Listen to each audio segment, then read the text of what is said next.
Y la razón por la que realmente empecé a trabajar en esto es porque estaba conversando con un joven adventista del séptimo día de tercera o cuarta generación de unos 20 y tantos años. Y como siempre soy un poco provocador, le pregunté si alguien viniera y te dijera, oye, eres adventista del séptimo día, ¿podrías decirme qué es Babilonia? Después de todo, en la Biblia dice, salid de ella, para que no recibas las plagas. Así que es un tema bastante serio. ¿Qué les dirías? ¿Crees que él podría decírmelo? No. No tenía ni idea de quién era Babilonia, ni la más mínima idea. Y su enamorada, que estaba ahí, se indignó bastante. Que yo hiciera una pregunta así, porque ¿qué tiene eso que ver con los tiempos en los que estamos viviendo?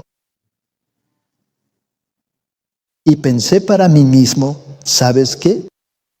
Si los adventistas no saben qué es Babilonia, entonces es momento de que empecemos a predicarle al mundo exterior lo que es, y quizás el mundo interno también preste atención y escuche. Y no voy a repasar todo el asunto, es demasiado largo. Daniel 5:25. La caída de Babilonia. La escritura fue Mene, Mene, Tekel, Ufarsin. Esta es su interpretación. Mene, Dios ha contado tu reino y le ha puesto fin. Tekel, has sido pesado en la balanza y fuiste hallado falto. Eres, tu reino ha sido dividido y entregado a los medos y persas. Básicamente, esto va a suceder al final de los tiempos, excepto por ese último versículo. A los medos y persas no les va a tocar. Va a ir a otro lado. La pregunta es, ¿por qué dice Mene, Mene, Tekel, Uparsin? Porque Mene significa que Dios ha contado tu reino y le ha puesto fin. ¿Por qué se repite? ¿Por qué no está solo una vez? Y la razón es que este mensaje era para un rey en particular. Era para Belsasar. Pero él no era el único gobernante, era corregente. Y su padre se había entregado a la vida monástica. Y él era el verdadero gobernante. Y él era la figura religiosa de la nación, el verdadero poder detrás del trono. El otro era su hijo. Y Mene Mene significa que ambos fueron hallados faltos, los dos. Esto es una unión de iglesia y Estado. Y este es el poder de Babilonia. Iglesia y Estado juntos. Y se les halló faltos y van a caer. Ahora, Babilonia la Grande ha caído y se ha convertido en morada de demonios. Se ha convertido en casa de toda ave inmunda y detestable, falso espíritu santo o ave aborrecible. Y los mercaderes del mundo están asociados con ella. Eso es lo que me dice la Biblia. No es ciencia de cohetes. Así que ella es la gran Babilonia. Se ha convertido en morada de demonios. Hay un falso Espíritu Santo en medio de ella, aves aborrecibles. Los mercaderes están asociados con ella, y el pueblo de Dios debe salir de ella para no ser partícipe de sus pecados. Así que la Biblia debe decirnos quién es esta persona o quién es esta organización, porque sus pecados han llegado hasta el cielo. Ahora, todos deberían saber que la definición de pecado es la transgresión de la ley. Así que, obviamente, Babilonia es transgresora de la ley de Dios. Dice en Santiago 2, versículo 9, si hacéis acepción de personas, cometéis pecado. Eso me parece interesante. Si haces acepción de personas, cometes pecado. Así que aquí hay dos definiciones de pecado que aplican. Número 1, la transgresión de la ley de Dios. Y la segunda es, si haces acepción de personas, entonces pecas. En otras palabras, si tomas la palabra, amén, de alguien como un predicador por encima de la palabra de Dios, estás respetando más la palabra de ese predicador que la ley y la palabra de Dios, y por lo tanto, estás cometiendo pecado. ¿Cuántas veces tienes un salón lleno de gente totalmente convencida y regresan diciendo, mi pastor dijo? Eso es pecado. Eso es pecado. ¿Qué dijo la Biblia? No, ¿qué dijo el pastor? Así que Babilonia es transgresora de la ley de Dios, y cualquiera que la escuche a todos sus representantes y los respete más que a la palabra de Dios, es partícipe de ese pecado. Ese es un mensaje que debemos dejar bien claro. Sabemos que consiste en 3 partes: el dragón, la bestia y el falso profeta. Leemos eso en Apocalipsis 16, versículo 13. Y todos sabemos quién es el dragón, porque Apocalipsis capítulo 12 nos dice que es el diablo, ¿verdad? Y este diablo engaña y es el padre de la mentira.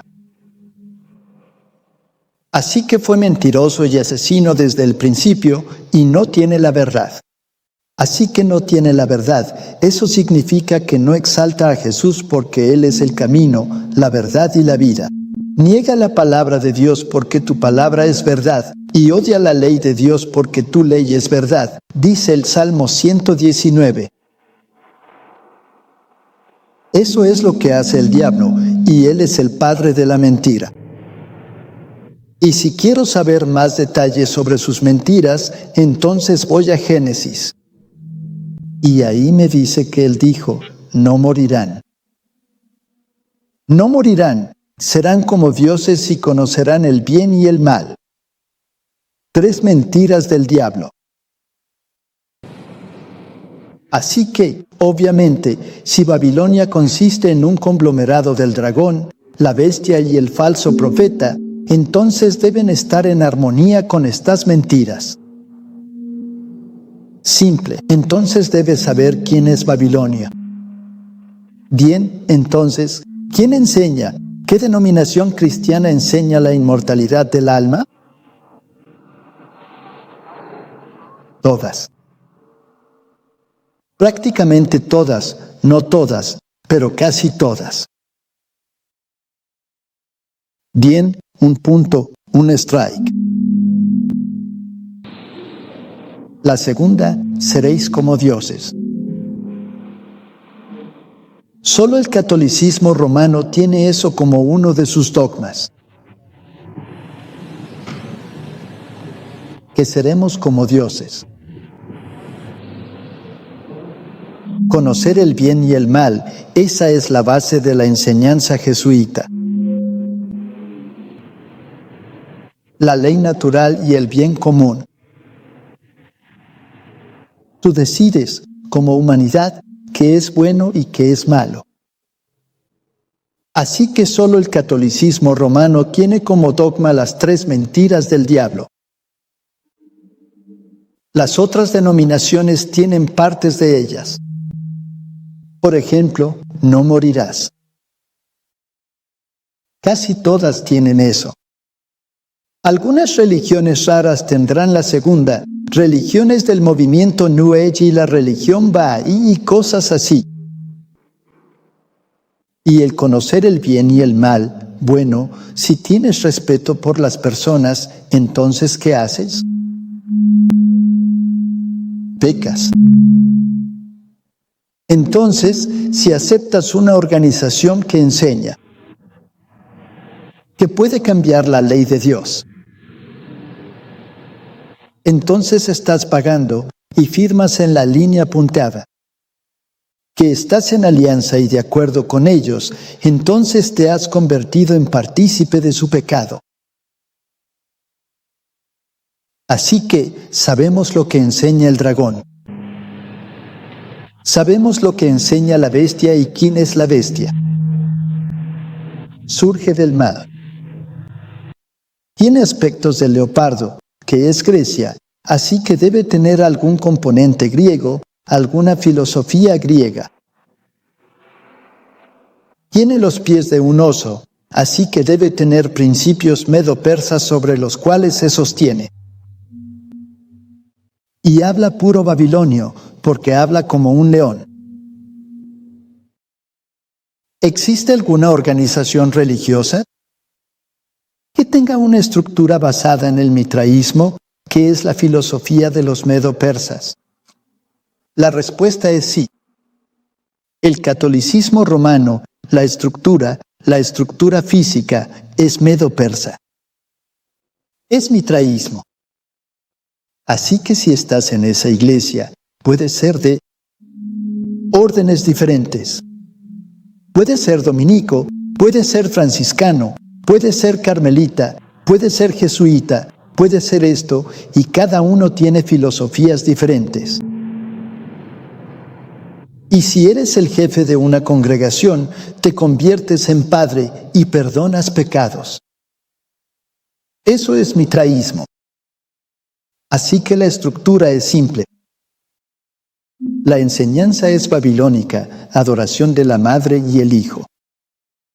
Y el dragón le dio su poder. Así que el diablo le da su poder y gran autoridad. Y es una iglesia, pero es una iglesia apóstata. Y ella se sienta sobre muchas aguas, y las aguas son pueblos y naciones y multitudes y reyes. Así que es una iglesia universal. No es ciencia de cohetes entender estas cosas. Y los reyes de la tierra cometen fornicación con ella. Así que, obviamente, ella debe ser la consejera de los reyes. Y luego solo tienes que mirar alrededor y averiguar qué iglesia está involucrada políticamente en cada nación de este planeta. Y deberías llegar a una respuesta. Y ella está ebria con el vino de su fornicación, falsa doctrina. Y ella habla blasfemias y te dice cuáles son sus colores. Y que ella es la madre, la Babilonia misteriosa. Ahora, aquí hay algunos grabados en madera de la primera Biblia de Martín Lutero. Y él muestra a la mujer, con la triple corona del papado en la cabeza, montando la bestia, y los reyes del mundo inclinándose ante ella. Así que los reformadores no tenían ningún problema en decirnos quién era. Luego salió con este grabado en madera, donde los dos profetas están profetizando vestidos de cilicio, y aparece el dragón, y él tiene una triple corona en la cabeza. Entonces el gobierno se opuso. Así que en la siguiente edición, quitaron la triple corona y pusieron una corona real normal en la cabeza. Y en la siguiente edición de 1534, Martín Lutero estaba indignado y él puso la triple corona. La volvió a poner mucho más grande para que todos supieran exactamente de quién estaba hablando. Así que la bestia, según el mundo protestante, era el papado. Y luego el falso profeta, hacía milagros, engañaba a la gente con esos milagros. Obviamente es un defensor de la marca de la bestia y quiere que la gente le obedezca a él en vez de a Dios. ¿Cuál era el pecado otra vez? Respetar más a las personas que a la palabra de Dios. Así que es un sistema exactamente igual al primero y va a obligar a adorar la marca de la bestia. Y la misma bestia nos dice que el domingo es una marca de su poder eclesiástico. Así que no es nada del otro mundo darse cuenta de quién es este conglomerado. Debe ser una bestia que hace milagros y un falso profeta. Y engaña a los que habitan en la tierra por medio de estos milagros. Ahora, yo creo que esto es un movimiento profético falso institucionalizado, porque cuando Jesús dijo que engañarían y que debemos probar los espíritus para ver si son de Dios, porque muchos falsos profetas han salido al mundo, no significa que el falso profeta sea solo un individuo que habla. La mentira puede ser una organización. Ahora, ¿el protestantismo se ha dividido en muchas facciones? ¿Sí o no? ¿Enseñan la inmortalidad? Sí. ¿Como instituciones? Sí. ¿Enseñan el ecumenismo? Sí. Entonces, ¿no hay muchos falsos profetas por ahí? ¿Y están involucrados con el Espíritu, o sea, haciendo un gran alboroto con el Espíritu? ¿Pero cuál era la función del Espíritu? ¿No era exaltar a Cristo? ¿No vendría él a testificar de Jesús? Al diablo no le importa. Si te acercas a Dios, el Padre, directamente, como muchos movimientos quieren hacer ahora, y dices, Dios es solo uno, y tienes que ir directo al Padre. O si vas directo al Espíritu Santo y dices, ven, Espíritu Santo, ven. Pero la Biblia dice que nadie viene al Padre sino por Jesús. A Él no le importa si te saltas a Jesús, mientras pueda engañarte con eso. Así que la única solución fue abandonarla. Ahora, la Babilonia típica es cualquier señal de la Babilonia antitípica. Debemos mirar lo típico, lo que le sucede a ella. Jeremías nos dice que hubiéramos sanado a Babilonia, pero no está sanada. ¿Ha intentado Dios, a lo largo de la historia, sanar a Babilonia? ¿Ha sido rechazada una y otra vez? Sí, no está sanada. Así que la única solución es abandonarla, salir. Y es interesante, al final, la bestia y el falso profeta serán lanzados al lago de fuego. En otras palabras, esos sistemas religiosos serán destruidos. El único que queda es el dragón, porque él va a quedarse esperando 1000 años para su destrucción. Así que, obviamente, esto tiene que ver con un choque de mundos. Mateo 6, versículo 10 dice, venga tu reino, hágase tu voluntad en la tierra como en el cielo. ¿Se está haciendo la voluntad de Dios en la tierra en este momento? No, obviamente no, al menos no como es en el cielo. Así que cualquiera que haga la voluntad de Dios, ese es mi hermano, mi hermana y mi madre. Y hay un versículo tras otro donde dice, tienes que hacer la voluntad de Dios, haz la voluntad de Dios, cumplirás la ley real si haces la voluntad de Dios. Entonces, ¿cuál es lo opuesto a hacer la voluntad de Dios? Hacer el mal. Así que dice en 2 Reyes, sin embargo, el Señor testificó contra Israel y contra Judá por medio de todos los profetas y todos los videntes, diciendo, vuélvanse de sus malos caminos. ¿Cuáles son esos malos caminos?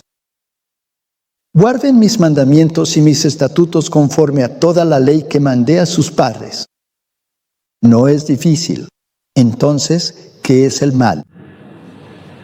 No guardar los mandamientos, no hacer esas cosas, eso es el mal. Ahora, ¿qué más hicieron? Se rebelaron contra mí. Israel se rebeló contra él.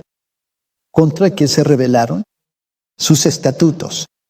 Ignoraron sus estatutos y sus juicios, y él les dio los sábados, pero se rebelaron. Despreciaron mis juicios, despreciaron mis sábados y los contaminaron gravemente. Y siguieron a sus ídolos y contaminaron el sábado. ¿Crees que el final será igual? Exactamente igual. El asunto nunca ha cambiado. No es difícil. Y luego, cuando fallaron, él tomó a sus hijos e intentó darles la ley a sus hijos. ¿Y qué hicieron ellos? Él les dijo: guarden mis juicios y háganlos, y santifiquen mis sábados. ¿Y qué hicieron sus hijos?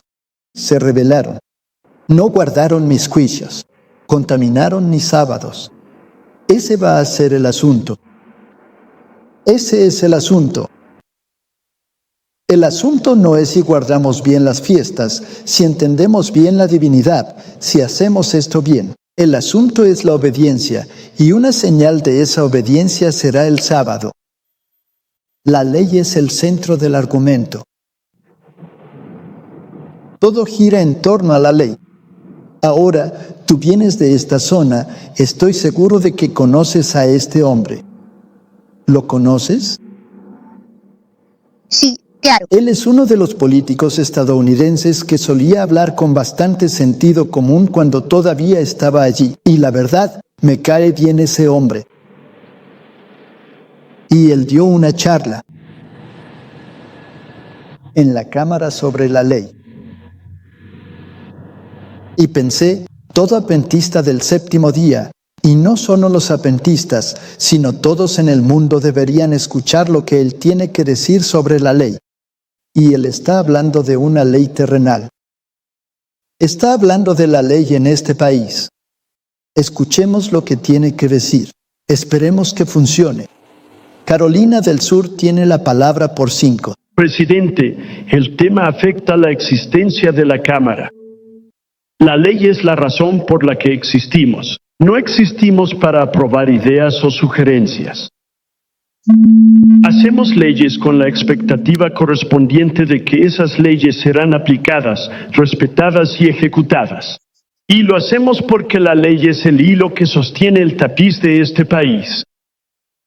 En conjunto, es la fuerza más unificadora y niveladora que tenemos. Hace que los ricos respeten a los pobres.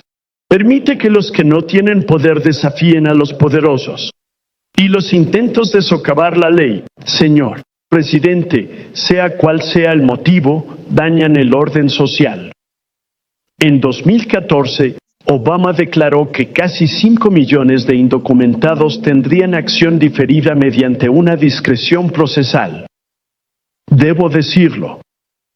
Discreción significa decir sí o no a veces, pero el gobierno jamás negó nada. El tribunal no halló veces donde la administración negara. No es discreción procesal. Es ilegal. Tal vez le guste lo que hizo el presidente. Varios oradores están de acuerdo. Y hasta quiera que sea ley. No puedo. Puede que usted lo desee, señor presidente. Ojalá que cuando los demócratas controlaron el Congreso y el gobierno por 2 años, hubieran hecho algo de lo que hablan hoy. Puede que usted lo desee. Puede que usted desee que todas estas políticas grandilocuentes de las que estamos hablando esta mañana, del otro lado, que les importaron lo suficiente como para convertirlas en ley cuando tuvieron la oportunidad, pero no lo hicieron. Y ahora saben que en una república una sola persona no hace la ley. Puede que usted quiera vivir en un país donde una sola persona haga la ley, pero ese no sería este país. Tendría que buscar otro.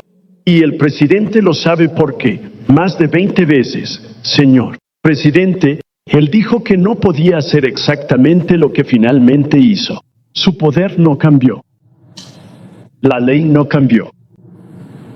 Lo único que cambió fue la política, y debimos haberlo visto venir, señor presidente. Él nos advirtió en este mismo recinto, nos advirtió que no necesitaba la casa del pueblo.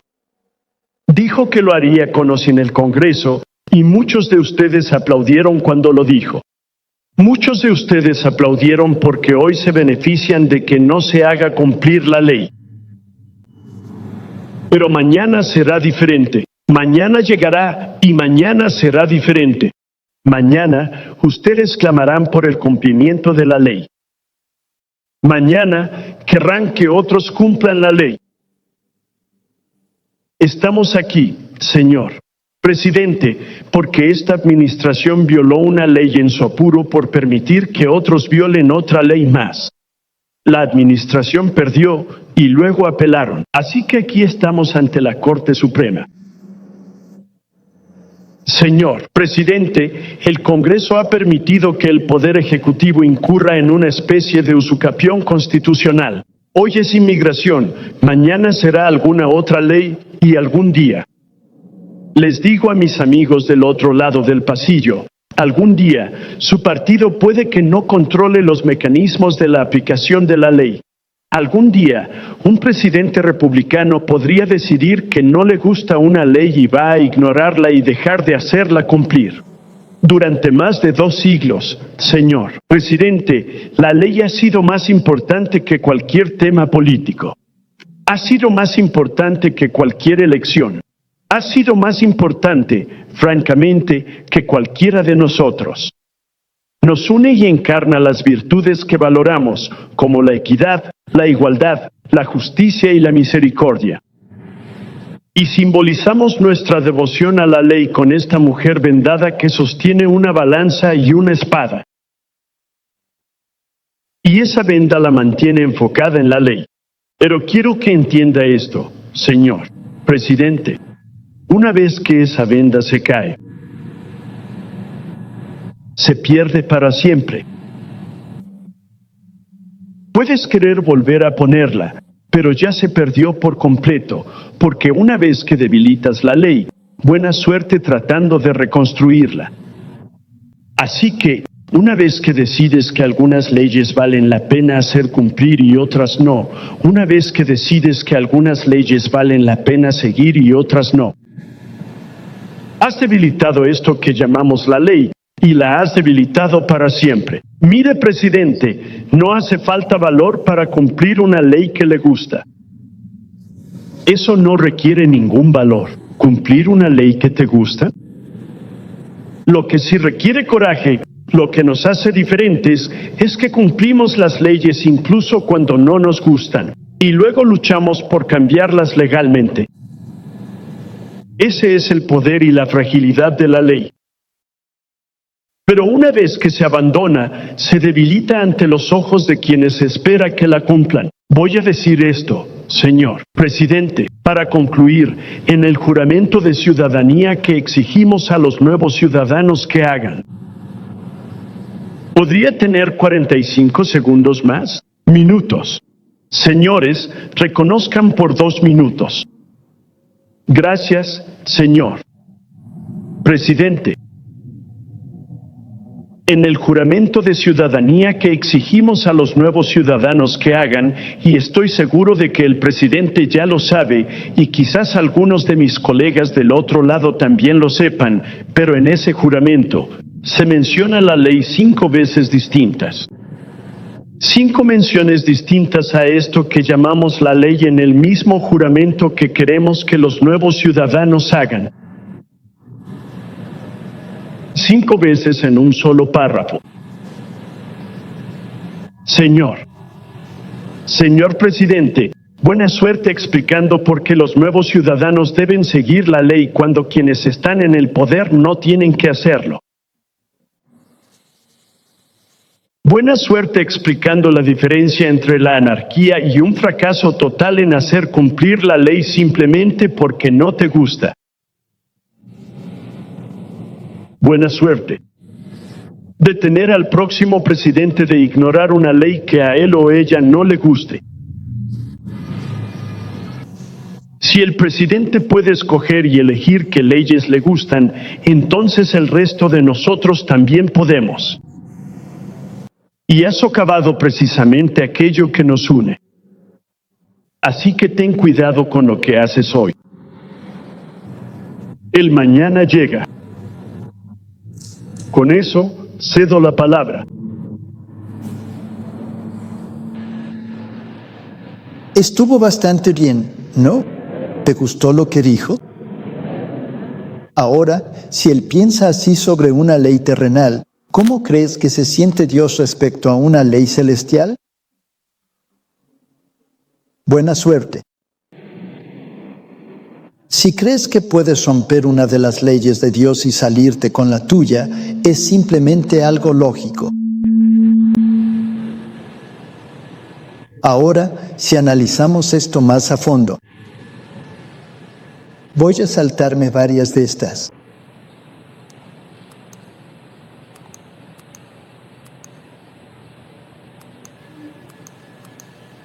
El movimiento en Estados Unidos está creciendo y verás que las fechas de las que hablamos empiezan a aumentar desde 2016, 2019, hasta lo que está pasando ahora mismo. Uno de los megapredicadores protestantes, Stephen Powell, tuvo una visión de un gran despertar en los Estados Unidos de América. Cuando el manto de Billy Graham descienda. Eso es bastante fascinante. Ahora, Eliseo recibió una doble porción de Elías. El mensaje y se puso ese manto. Y hay una iglesia al final, que es el Elías antitípico, y también necesitará una doble porción para predicar. Pero estas personas quieren el manto de Billy Graham. Ahora, si les gusta el manto de un masón de grado 33, eso no tiene nada que ver conmigo. Ellos pueden tomar esa decisión. Aquí está Charisma News. Fíjense en la fecha, 19 de febrero de 2019, porque miles de personas van a luchar por el manto de Billy Graham. La Biblia dice que hay una bestia y que tenemos que tener cuidado con ella. Y el espíritu de profecía nos dice que solo hay una iglesia en el mundo que, en este momento, está de pie en la brecha. Y levantar el cerco, reconstruyendo los lugares antiguos desolados, y que cualquier persona llame la atención del mundo y de otras iglesias hacia esta iglesia, denunciándola como Babilonia. Es hacer una obra en armonía con Él, quien es el acusador de los hermanos. El hecho de que los sistemas religiosos se hayan convertido en Babilonia porque predican doctrinas que no son bíblicas no convierte a esta iglesia, que no predica esas doctrinas, en Babilonia. Dejemos eso en claro. Si alguien dice que esta iglesia se ha convertido en parte de Babilonia, dile, chao. Anda y disfruta tu vida en otro lado. ¿Existe una voz que esté predicando exactamente lo que la Biblia dice que debemos predicar? Sí, aquí está el libro, Principios de Vida. Es un documento de la Conferencia General, con derechos de autor de 1952, Principios de Vida de la Palabra de Dios. Y básicamente son las primeras creencias fundamentales puestas por escrito por esta iglesia. Y no se anduvieron con rodeos al respecto. Te dijeron que la ley fue cambiada. Te dijeron que la verdad no necesita apoyo, como la hoguera, la espada o la prisión. Te dijeron que solo hay un manto de justicia y que no puede ser salvo por esfuerzo humano. Te dijeron que la ley de los tipos y ceremonias fue clavada en la cruz. Te dijeron quién era el anticristo. Era el que llevaba la triple corona. Y te dijeron quién era el dragón y quién era el cordero de 2 cuernos. Con poder religioso y civil no tenían reparos.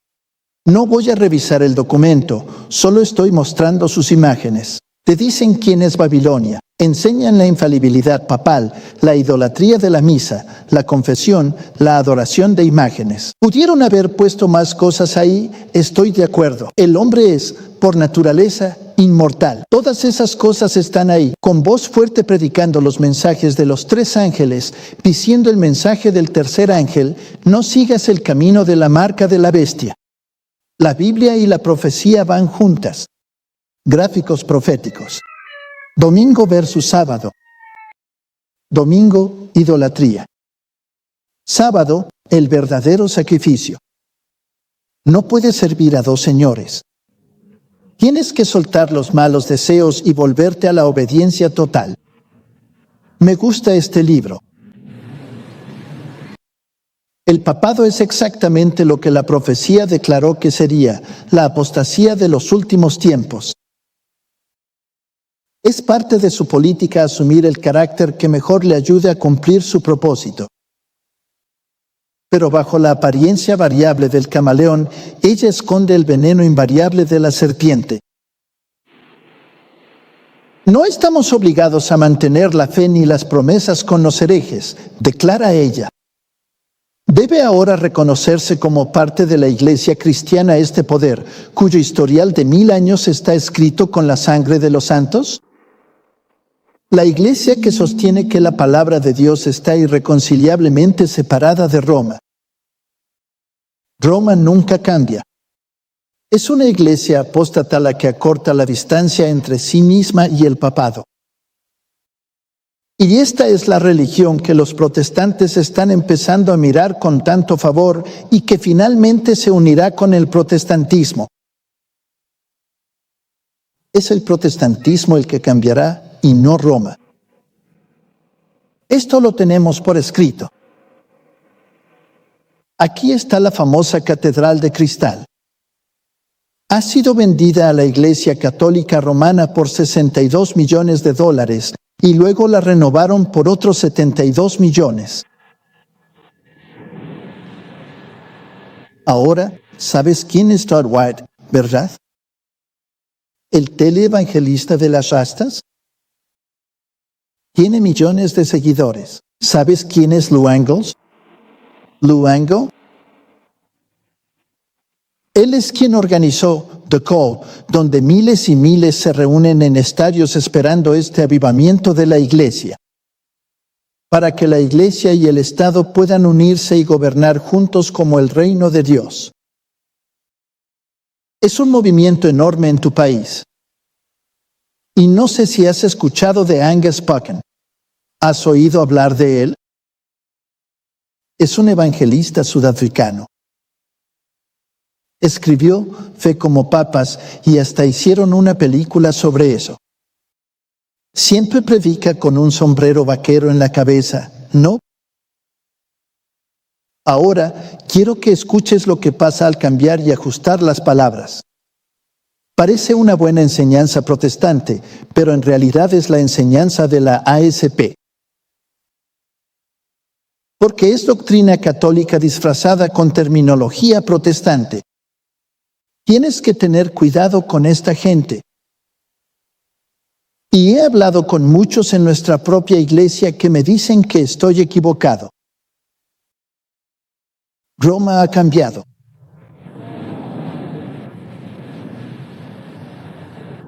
Disculpa. Roma ha cambiado. Acabo de leerte que ella nunca cambia, ¿verdad?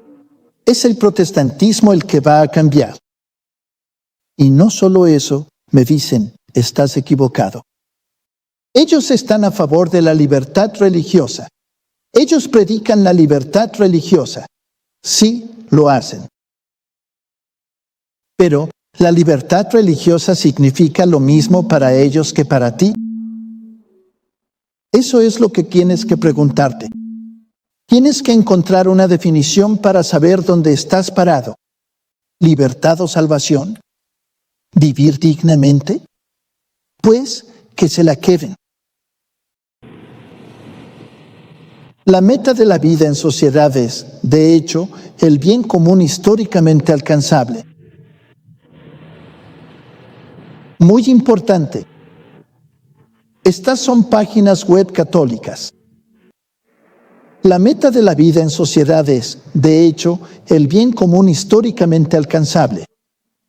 Esa es la meta de la vida. Para mí no. Lo siento muchísimo. En ese sentido, soy un individuo. Al Papa le molesta eso. Él mismo lo acaba de decir. Si ese es el objetivo de la vida, entonces hemos perdido el rumbo. El objetivo de la vida es desarrollar un carácter en armonía con el Evangelio y alcanzar la salvación por la sangre del Cordero. Por eso estás aquí en la tierra y esa es la decisión que tienes que tomar ahora. No estas tonterías. Vamos a desglosar esto. El Papa Francisco dice que el bien común se ha vuelto global. No es un tema local. No es un tema de Estados Unidos, ni de Sudáfrica, ni de Europa, es un tema global. Él llamó a nuestras naciones a trabajar por un bien común global. La semana pasada, invitó a los grandes hombres de la tierra a una reunión en el Vaticano para discutir este tema. Los grandes hombres de la tierra. Y el Apocalipsis me dice que los grandes hombres de la tierra están en armonía con esta bestia. El Estado-nación ya no es capaz de procurar el bien común de su población por sí solo. El bien común se ha vuelto global. Y las naciones deben asociarse para su propio beneficio. Es una ley. El nacionalismo complica. Ven a Trump como el problema. Él lo apoya. Hará grande a Estados Unidos. Creo que sería un gran estadounidense. La Iglesia observa con preocupación el resurgimiento, casi en todo el mundo, de corrientes agresivas hacia los extranjeros, especialmente los inmigrantes, así como ese nacionalismo creciente que descuida el bien común.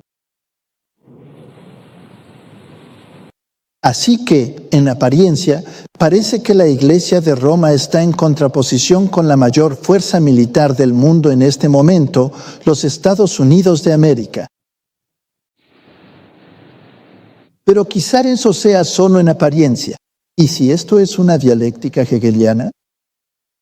¿Y si la humanidad está siendo guiada por dos ideologías que se han polarizado tanto que, eventualmente, entran en conflicto entre sí y se vuelven tan destructivas? De modo que la única forma de resolver la decadencia es fusionarlas en una sola síntesis. Así es como funciona Roma. No confundamos el bien común con la prosperidad. Bueno, gracias por decírmelo, Papa. Pensé que, viviendo una vida verdaderamente humana, todos seríamos felices aquí en este planeta. No me importas tú ni si tienes suficiente dinero. No vas a tener más dinero en el bolsillo. No vas a volverte más próspero. No, los ricos se van a volver pobres y los pobres van a seguir siendo pobres porque el Papa se va a quedar con todo. Eso es lo que significa, literalmente. Entonces, ¿cómo mantiene felices a las masas? Seguramente debe mantenerlos felices de alguna manera. Así que traslada el bien común de lo que es mejor para mí a lo que es mejor para todos. Ahora, mi pregunta para el Vaticano es, ¿quién decide qué es lo mejor para todos? Él lo hace. Él lo hace. ¿Eso necesariamente es lo mejor para mí? ¿Es lo mejor para ti? ¿Incluso es lo mejor para el pobre mendigo en la calle? Absolutamente no. Él mismo lo acaba de decir. No se va a tratar de prosperidad. Así que la tarea de crear una buena vida para todos los miembros de la sociedad nunca se realiza perfectamente. Entonces, lo que necesitamos es al Estado que actúe como un entrenador para garantizar la coherencia, unidad y organización de la sociedad civil. El Estado va a involucrarse. 2 pilares. ¿Qué leímos al principio? La Iglesia y el Estado tienen que unirse. Aquí, Roma está diciendo que para implementar su definición del bien común, el Estado debe estar involucrado, el Estado debe hacerla cumplir. Y muchos lo intentan. Muchos. Han sido pesados en la balanza y hallados faltos, Iglesia y Estado. Cuando Sansón se paró ahí, entre esos 2 pilares, y todos los reyes del mundo, los 5 príncipes de los filisteos, 5 es el número del mundo, representando a todos los reyes del mundo, y todos los líderes religiosos se habían reunido, él se paró entre 2 pilares y derribó la casa. Esos dos pilares representan a la Iglesia y al Estado. Van a caer. Así que veamos el Instituto Jesuita de Investigación Social. El bien común se aplica a cada comunidad humana, pero su realización más completa ocurre en la comunidad política, donde el papel del Estado es defender y promover el bien común de la sociedad civil, sus ciudadanos y los cuerpos intermedios. El Estado tiene que controlarlo. Ellos están pidiendo la unión de la Iglesia y el Estado. Solo como comentario, ¿Donald Trump está haciendo un buen trabajo uniendo la Iglesia y el Estado? Está bien. Así que los otros aspectos deben ser aquellos donde debe haber alguna síntesis que se produzca. ¿Está cumpliendo un papel o es un agente impredecible? A todos les encanta creer que es un agente impredecible. Sigamos con ellos. Las raíces conceptuales del bien común se encuentran en la filosofía griega y romana. Bueno, gracias por eso, jesuitas. Me gusta eso. Como el objetivo de la vida política, el bien de la ciudad. ¿Cómo llama la Biblia a Babilonia? Esa gran ciudad. Esa gran ciudad. Y las tareas encomendadas a los líderes cívicos civiles. Muy bien, ahora sabemos que la base de la ideología del bien común se encuentra en la filosofía griega y romana. El aspecto griego es el aspecto filosófico. El aspecto romano es la aplicación de esa filosofía. Así que tienes a la Iglesia y al Estado juntos. Y la bestia leopardo, con cuerpo de leopardo, tiene esta filosofía griega como base de su moralidad. Zacarías 9, versículo 12. Vuelvan a las fortalezas, prisioneros de la esperanza. Aún hoy declaro que te devolveré el doble. Cuando doblegué a Judá para mí, llené el arco con Efraín y levanté a tus hijos, oh Sión. Ahora está hablando al pueblo de Dios. ¿Y quién es el enemigo del pueblo de Dios? Este es Zacarías hablando contra tus hijos, oh Grecia. ¿Acaso los griegos gobernaban en ese entonces? Definitivamente no. Entonces, ¿a qué se refiere la Biblia aquí? ¿Quién es el enemigo? La filosofía griega. ¿Qué dice la filosofía griega? La filosofía griega dice que la humanidad, en su calidad de ser humano, puede decidir qué es bueno y qué es malo. Y esa es la mentira del diablo. Dios decide qué es bueno y lo ha puesto en su ley. Buena suerte. Si crees que puedes cambiar la ley de Dios, buena suerte. ¿Te acuerdas de él? Someter con honda y piedra, etc. Así que el enemigo es la filosofía griega. Vamos a asegurarnos no más. Porque los judíos piden señales, 1 Corintios 1:22. Y los griegos buscan sabiduría. Pero nosotros predicamos a Cristo crucificado, para los judíos tropezadero y para los griegos locura.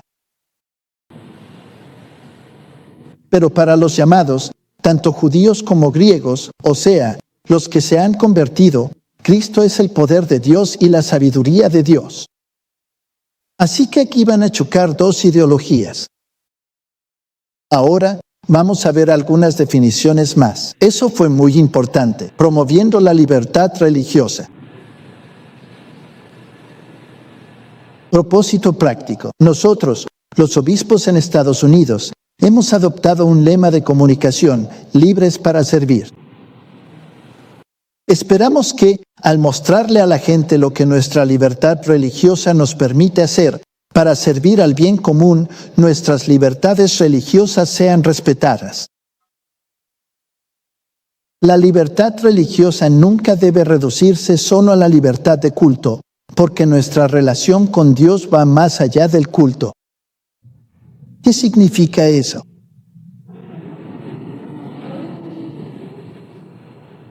Tienes que estudiar a estas personas, lo que dicen. De lo contrario, vamos a ser engañados, como algunos de nuestros líderes de libertad religiosa que nos dicen que aman la libertad religiosa. Sí, la aman. Esperamos que, al mostrarle a la gente lo que nuestra libertad religiosa nos permite hacer para servir al bien común, entonces nuestras libertades religiosas serán respetadas. Ahora, ¿qué pasa si la definición de su bien común nos obliga a quebrantar la ley de Dios? ¿Aún podré mantener mi libertad religiosa? No. Porque su definición es que tu libertad religiosa solo puede usarse para servir al bien común. Solo para eso. Y asegurémonos de que eso es lo que quieren decir. La libertad religiosa nunca debería reducirse a solo libertad de culto. Ellos nos lo están diciendo claramente y nuestra gente no lo ve. Eso me asusta. Eso me asusta. ¿Crees que podrás adorar según los dictados de tu conciencia? Ellos dicen que no. No, ellos tienen una definición diferente de libertad religiosa, totalmente distinta. Y si no entendemos eso, caemos en su trampa. Y decimos, ¿dónde firmamos? Porque para ellos, libertad religiosa no significa libertad de culto. Si vas a Israel hoy, ¿te permiten hacer una campaña evangelística pública? No. Está prohibido. Es ilegal, pero es el país de la libertad religiosa. Cristianos, judíos y musulmanes viviendo lado a lado, cada uno con su particular libertad de religión, siempre y cuando no perturbe el bien común. Ahora, ¿qué pasa si el bien común dice que no puedes decirle a nadie, por el bien de la paz, el bien común, que su religión tiene una falla? ¿Qué le hace eso al evangelismo?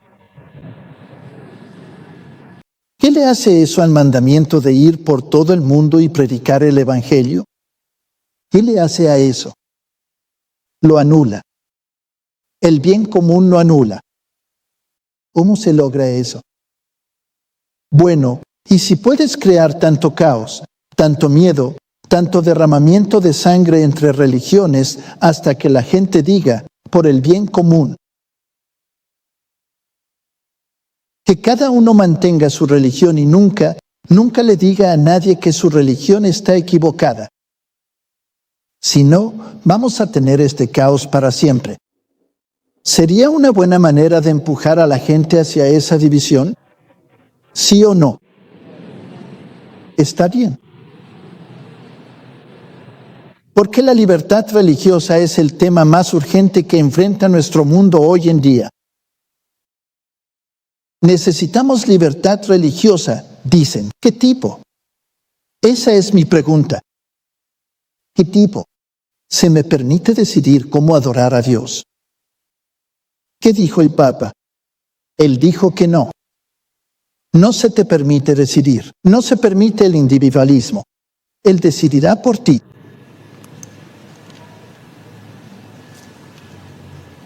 Los protestantes han apoyado al papado. Han hecho compromisos y concesiones que hasta los mismos papistas se sorprenden de ver. La gente está cerrando los ojos al verdadero carácter del romanismo. El pueblo necesita resistir los avances de este enemigo peligroso para la libertad civil y religiosa. Espíritu de profecía. ¿Qué dice el Jackie Roma? La amenaza más peligrosa para la libertad civil y religiosa. ¿Y qué están diciendo nuestros líderes? Algunos de ellos nos dicen en la cara que son nuestros amigos. No son nuestros amigos. son nuestros enemigos. El enemigo más peligroso que el mundo haya visto jamás. Y son el enemigo de la libertad religiosa y la libertad civil. Serán odiados por todos, por causa de mi nombre. Pero el que persevere hasta el fin será salvo. Mateo 10:22. Y luego ella dice en Maranata: no hay necesidad de pensar que no podemos soportar la persecución. Tendremos que pasar por tiempos terribles. Las persecuciones de los protestantes por el romanismo, por las cuales la religión de Jesucristo estuvo a punto de ser aniquilada, y esto lo cité antes, serán superadas cuando el protestantismo y el papado se unan. Nos estamos encaminando hacia un enfrentamiento. Y es un choque ideológico entre la filosofía griega, representada por Roma, y la filosofía bíblica, que tiene una base totalmente diferente. Trump recibe a víctimas de persecución religiosa en la Casa Blanca. Él va a presentar esta enorme nueva organización que va a imponer la aceptación y la paz entre los cuerpos religiosos en todo el mundo. En todo el mundo. Y habló con personas de Yemen, de Alemania, de Nigeria, de Sudán, Afganistán, Pakistán, Nueva Zelanda, países cristianos, países protestantes, de todo. Ahora, cuando todo esto se imponga y los ricos hayan sido redistribuidos al Vaticano y no a los pobres, ¿cómo vas a mantener contentos a los pobres? Bueno, tienes que darles algo. Y lo que reciben es deporte. Deportes católicos, no solo sobre ganar, sino por el bien común. Y así, las organizaciones católicas romanas dicen que, y esto es interesante, en la Europa medieval, los juegos y deportes se practicaban en los días festivos y domingos. Y también en su incorporación en las escuelas de los humanistas y los primeros jesuitas. El fundamento teológico de la aceptación del juego y el deporte tenía que ver con la comprensión de que el mundo material es bueno. Así que esta idea de que la humanidad es inherentemente buena y que los líderes religiosos, pueden determinar qué es lo común. El bien, te dirán que ciertas cosas serán permitidas en domingo y feriados, y eso será el deporte para mantener contentas a las masas. Y así fue como los jesuitas introdujeron esto en todas las escuelas, aprendizaje contra aprendizaje, y un visionario católico fundó la Copa del Mundo. ¿Y cómo mantienen felices a los pobres? Llévalos a los deportes. ¿Y lo obtienen gratis o pagan?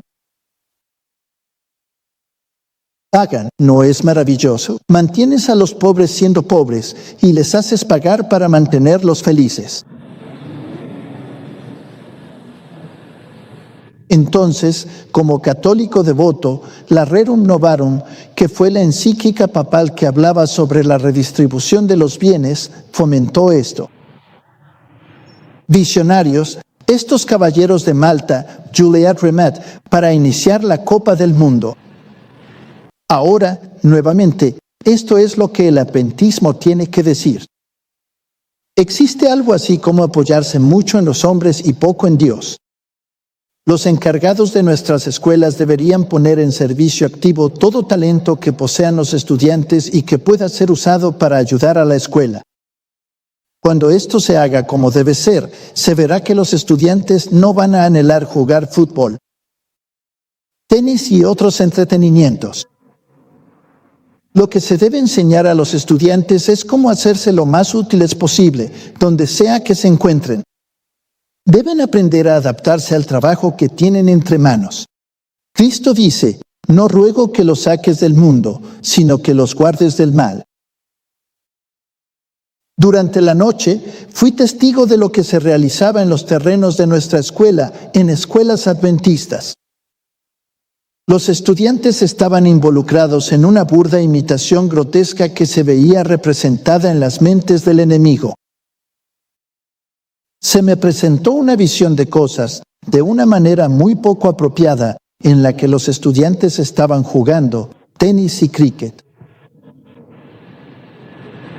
Luego se me dieron instrucciones respecto al carácter de estos entretenimientos. Se me presentaron como una especie especial de idolatría, como los ídolos de las naciones. Había más que simples espectadores visibles en el lugar. Satanás y sus ángeles estaban allí, influyendo en las mentes humanas.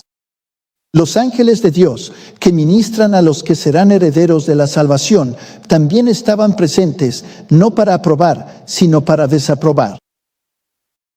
Ellos se avergonzaban de que los hijos profesos de Dios dieran tal espectáculo. Las fuerzas del enemigo obtuvieron una victoria clara y Dios fue deshonrado. Aquel que dio su vida para refinar, ennoblecer y santificar a los seres humanos, se entristeció por lo sucedido. Algunos de los entretenimientos más populares, como el fútbol y el boxeo, se han convertido en escuelas de brutalidad. Solo el mes pasado, 2 boxeadores murieron. Están desarrollando el mismo carácter que tenían los juegos de la antigua Roma. Otros juegos atléticos, aunque no sean tan brutales, son casi igual de objetables por el exceso con que se practican. Estimulan el amor por el placer y la emoción, fomentando así el desagrado por el trabajo útil. ¿Qué tan populares crees que van a ser los adventistas del séptimo día con este mensaje durante el Mundial? Te van a adorar, ¿no? Ahora, este es un tema serio, así que el bien común tiene muchos aspectos. Y cada uno de esos aspectos nos toca a todos y cada uno de nosotros. Y en cada uno de esos aspectos estamos al otro lado de la línea. En otras palabras, 2 ideologías van a chocar. Y la mayoría va a estar de un lado. Y esta minoría estará del otro lado.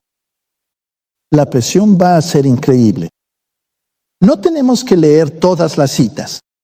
Aquí está el catecismo de la Iglesia Católica. Toda comunidad humana. Me alegra tanto que haya dicho, humana, necesita una autoridad que la gobierne. Sí, querían un rey, ahora lo tienen. La base de esa autoridad está en la naturaleza humana. Dios nunca quiso que la tuviéramos. Él era el rey. Él era el rey. Él dio jueces. Pero no dijo que eligieran un rey. Y cuando eligieron un rey, rechazaron a Dios. Estas personas dicen que está en la naturaleza humana. Sí, en la naturaleza humana caída. Eso debieron decir. Bien común. Presupone respeto por todas las personas. Suena maravilloso. Reside en las condiciones para el ejercicio de las libertades naturales. Requiere paz, es decir, estabilidad y seguridad de un orden justo. Podemos seguir y seguir y seguir. Debe haber un bien común universal. Esto es de Vatican. Va para quienes dicen que las fuentes son oscuras. No creo que Vatican sea oscuro. Es necesario que todos participen, cada uno según su posición y rol, en la promoción del bien común. No puedo hacerlo. Va contra mis principios promover el bien común, porque el bien común va en contra de la palabra de Dios. No puedo estar de acuerdo con eso. En la conversión de los actores sociales, todos deben cambiar y entrar en armonía. Ahora, déjame citarte a un jesuita para que veas cómo quieren distorsionar la palabra de Dios. Este es Paul Nutter, jesuita. Para Jesús, el profeta lleno del Espíritu, el centro de su vida y relaciones era el reino de Dios. Eso significaba que él no era, como muchas veces lo han sido sus seguidores, centrado en la iglesia. Su principal preocupación no era aumentar la membresía de su propio movimiento o comunidad, sino transformar el corazón de las personas para así transformar su sociedad. Ok, entonces Jesús no estaba centrado en la iglesia. Pensé que él dijo, sobre esta roca, que es él, el Hijo de Dios, el Hijo del Dios viviente, iba a edificar su iglesia. Y él dijo, vayan por todo el mundo y prediquen el Evangelio. Y el libro de los Hechos dice, y se añadieron 3,000 almas a la iglesia. No lo éramos. No le interesaba la iglesia, le interesaba la sociedad civil y el bien común. Ese es el meollo del problema. El dualismo cristiano ha exagerado tanto la diferencia entre Dios y el mundo que realmente no puede mostrar cómo ambos forman una unidad. Pero mi Biblia dice que quien quiera ser amigo del mundo se convierte en enemigo de Dios. Entonces, ¿cómo distorsionan el Evangelio hasta ese punto? Es increíble. Y él será salvo para vivir una vida verdaderamente humana. Bueno, si esa es la definición de salvación, se la pueden quedar. Amén. Porque todo lo que voy a conseguir es ver una pelota entrar en una red o en otra, y eso es vivir una vida verdaderamente humana. Muchas gracias, pero se la pueden quedar. Laudato si. Solo quiero resaltar algunos puntos. Esta es la encíclica que va a imponer el bien común a nivel mundial.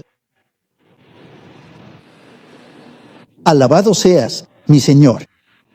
En las palabras de este hermoso cántico, San Francisco de Asís nos recuerda que nuestra casa común es como una hermana con la que compartimos la vida y una madre hermosa que abre sus brazos para abrazarnos.